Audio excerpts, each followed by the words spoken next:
Pertengkaran suami istri yang terjadi antara Bribtu Rian Dwi dengan Bribtu Fadilatun Nikmah di Mojokerto, Jawa Timur berujung duka.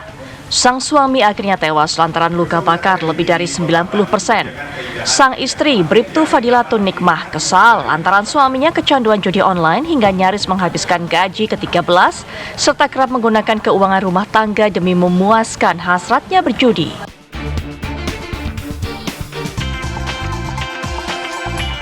Peristiwa ini hanyalah salah satu penyebab betapa judi membuat masalah di rumah tangga. Di sejumlah daerah seperti Cianjur, Jawa Barat, Bojonegoro, Jawa Timur, banyak pasangan suami istri bercerai gara-gara kecanduan judi online. Begitu seriusnya masalah ini, bahkan Presiden Joko Widodo membentuk Satgas Judi Online demi memberantasnya. Jangan judi, jangan judi. Jangan berjudi, baik secara offline maupun online. Lebih baik kalau ada rezeki, ada uang, itu ditabung atau dijadikan modal usaha.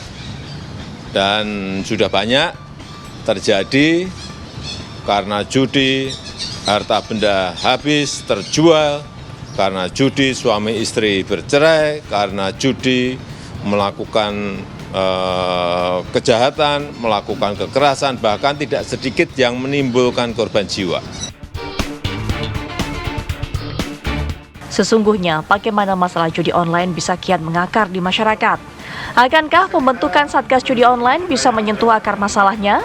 Dan akankah kecanduan judi bisa disembuhkan dengan dukungan keluarga? Tim TV One mengabarkan.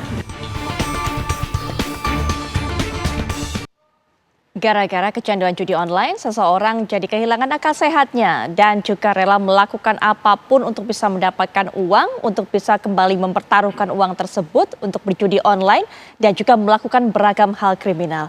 Kemudian bukan hanya itu, gara-gara judi online, banyak kemudian rumah tangga yang akhirnya berujung di pengadilan, bercerai, rumah tangga yang kemudian menjadi karam.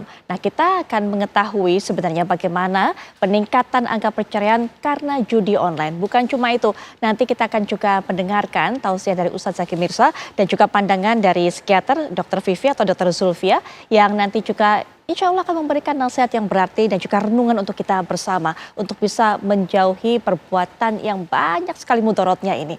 Dan nanti kita juga akan dapatkan keterangan dari Satgas Anti Judi Online, apa upayanya sehingga kemudian ini bisa menyentuh akar masalah dan juga bisa menumpas namanya judi online di tanah air. Sudah hadir para narasumber, baik itu yang menemani saya di studio ataupun juga secara daring. Saya akan perkenalkan satu persatu. Sudah hadir juga Dr. Zulfia Oktanida Syarif selaku psikiater yang akan memberikan pandangannya pada malam hari ini. Assalamualaikum warahmatullahi wabarakatuh. Selamat malam Dr. Vivi. Selamat malam Mbak Putri. Baik, dan kita juga butuh siraman rohani. Kita butuh tausiah untuk menyadarkan kita semuanya. Ustadz Zaki Mirza sudah ada bersama saya di studio. Assalamualaikum warahmatullahi wabarakatuh. Waalaikumsalam warahmatullahi wabarakatuh. Baik, dan juga kita sudah terhubung tentunya dengan Ketua Pengadilan Agama Cianjur, yaitu Bapak Hendy Rustandi. Assalamualaikum warahmatullahi wabarakatuh. Selamat malam Pak Hendy. Waalaikumsalam warahmatullahi wabarakatuh. Selamat malam Mbak Putri. Baik, Pak Hendy, kami ingin sekali Pak Hendy bisa menyampaikan datanya hingga saat ini. Berapa jumlah kasus perceraian yang terjadi akibat judi online? Apakah kemudian ada peningkatan dan juga data-data mengenai hal ini? Silakan Pak Hendy. Terima kasih. Assalamualaikum warahmatullahi wabarakatuh. Waalaikumsalam. Terlebih dahulu saya ucapkan selamat Hari Raya Idul Adha 1445 Hijriah. Kemudian saya akan coba paparkan data yang ada di Pengadilan Agama Cianjur. Sampai bulan ini data perceraian sekitar 2.700. Kemudian yang kontentius artinya yang sifatnya gugatan yaitu gugatan cerai dan gugatan cerai talak 2.500 yang selebihnya berupa permohonan. Kemudian penyebabnya variatif. Ada yang karena judi online juga meningkat sekarang. Dan peningkatan itu cukup signifikan di Pengadilan Agama Cianjur. Dan ini menjadi problem serius bagi kita untuk mencoba menyadarkan lewat mediasi ya. Karena memang seluruh perkara itu harus dimediasi di pengadilan. Dan lewat penyadaran itu ada beberapa yang berhasil didamaikan, tapi untuk perkara ini amat sulit untuk dimediasi. Itu barangkali Mbak Putri. Ya, Pak Hendy, berdasarkan cerita mereka yang mengadukan hal ini ataupun juga ingin bercerai gara-gara dampak dari judi online, seberapa jauh dampak ini bisa merusak rumah tangga mereka? Apa yang bisa mereka ceritakan kepada Pak Hendy?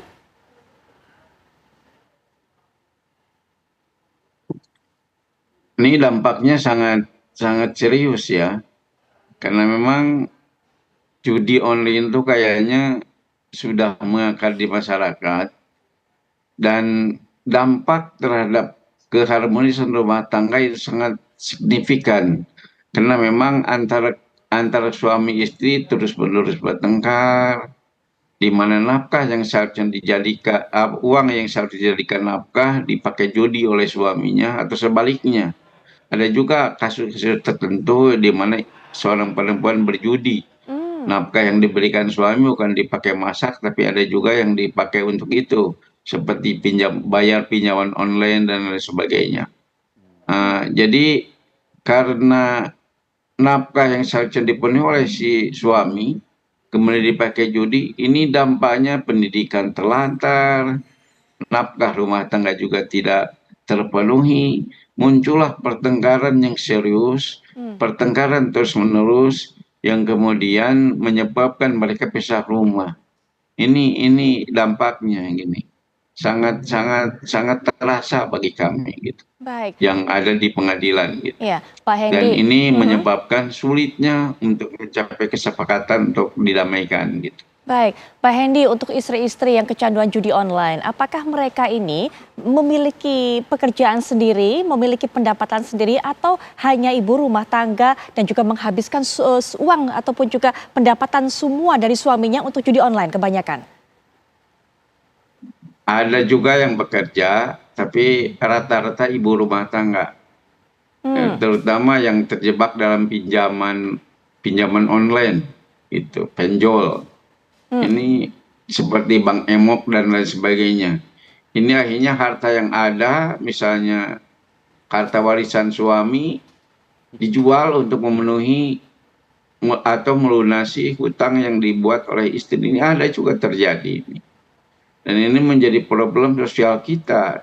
Ya. Gitu Mbak Putri. Jadi Pak Hendy, ternyata kalau pelakunya ataupun juga yang kecanduan judi online ini adalah ibu-ibu, para istri, mereka salah satu penyebabnya adalah ingin melunasi, ingin menutup pinjaman online. Nah, mereka ingin melipat gandakan uang dengan mengikuti judi online. Seperti itu ya Pak, hubungannya antara pinjol dengan judol ini atau pinjaman online dengan judi online ini? Baik, baik. Kalau untuk para suami Pak? Ada korelasi ke sana. Oke, kalau untuk para korelasinya baik. Ya, kalau untuk para suami Pak, ini biasanya yang mengikuti judi online yang kecanduan, apakah karena memang tujuannya ingin memperkaya, ingin mendapatkan uang berlipat ganda, atau ada tujuan lain? Ya, rata-rata mereka itu ingin mendapatkan uang cepat dan banyak gitu ya. Baik. Akhirnya mereka berjudi online gitu. Ingin kaya cepat lah. Tapi akhirnya terjebak gitu. Baik Pak Hendy, Dr. Vivi ingin menghadirkan solusi, ingin bisa menyelesaikan pinjaman online, tapi yang ada malah menambah masalah, ingin memperkaya diri, tapi bukan dengan cara yang halal. Dan ini akhirnya yang terjadi, Dr. Vivi. Ya. Sebelumnya saya ingin menjelaskan terlebih dahulu, mengedukasi masyarakat bahwa gambling disorder atau gangguan berjudi adalah salah satu gangguan adiksi perilaku. Dan ini masuk ke dalam gangguan mental. Jadi kita perlu membedakan dulu, ada perilaku berjudi yang mungkin tidak bermasalah, dalam artian tidak menimbulkan masalah dalam kehidupan seseorang, namun ada yang sudah sampai menimbulkan gangguan. Ini sama analoginya seperti narkoba. Sehingga saat kita menghadapi isu judi online atau kasus adiksi judi, kita harus sama seriusnya seperti menghadapi kasus adiksi narkoba. Karena memang sudah ada keterlibatan gangguan pada persyarafan di otak. ketika seseorang sudah melakukan perilaku judi berulang sampai dia memenuhi kriteria gangguan berjudi atau gambling disorder. Jadi ada kriteria diagnosisnya. Kriterianya seperti apa saja, dokter? Kriterianya antara lain adanya kebutuhan untuk berjudi yang meningkat. Ingat, bukan keinginan, tapi kebutuhan untuk berjudi. Jadi ada need, ada dorongan untuk berjudi. Kemudian berjudi meskipun sudah kalah. Jadi ketika kemarin kalah, hari ini akan berjudi lagi untuk menutupi kekalahannya. Kemudian ada perilaku berbohong atau menutupi, kemudian juga mengandalkan orang lain untuk menyelesaikan masalah finansial akibat berjudi, adanya risiko untuk kehilangan, apakah itu pekerjaan, relasi yang bermakna seperti rumah tangga, kemudian karir, pendidikan, dan tetap berjudi meskipun sudah tahu ada dampak buruk terhadap dirinya. Selain itu berusaha untuk berhenti namun sia-sia, dan adanya gejala kegelisahan dan iritabilitas atau mudah marah, sensitif apabila menghentikan kegiatan berjudinya. Jadi seseorang yang sudah masuk kriteria gangguan berjudi, tidak semudah itu dia untuk berhenti. Ini yang terjadi. Ketika seseorang judi kemudian dia kalah, dia akan berusaha untuk terus menutupi kekalahan tersebut. Yang kita ketahui, seseorang berjudi itu awal-awal oleh bandar pasti dikasih menang. Karena di situ muncullah dorongan-dorongan hormon dopamin di otak yang memberikan rasa senang. Jadi di otak kita akan ada suatu sistem yang teraktivasi, namanya brain reward system. Ketika hormon dopamin itu keluar semua, euforia, ada rasa senang, dan ada motivasi untuk mengulangi lagi perilaku tersebut. Ini sama seperti narkoba juga seperti itu.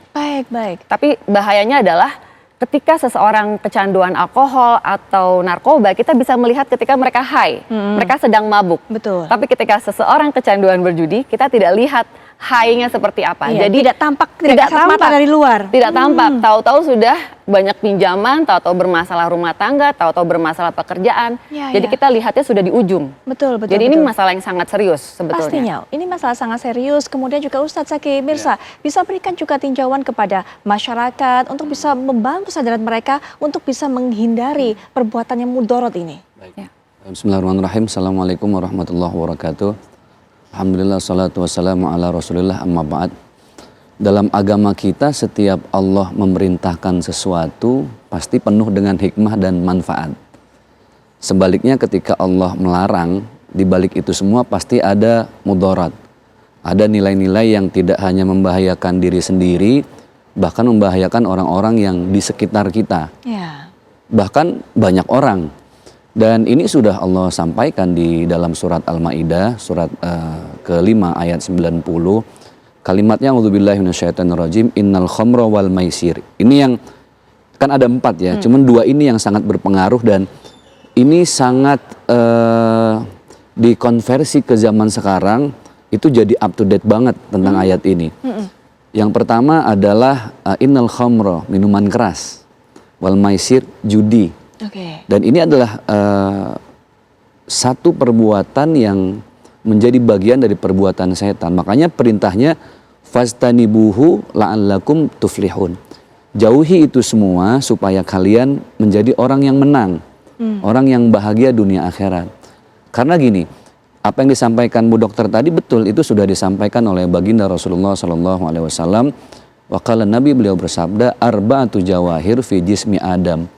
Sebenarnya judi, mabok, kemudian bertaruh untuk berhala di zaman baginda Rasulullah, mengundi nasib gitu ya, itu merusak 4 mahkota yang sudah Allah titipkan di dalam setiap tubuh hamba-hambanya.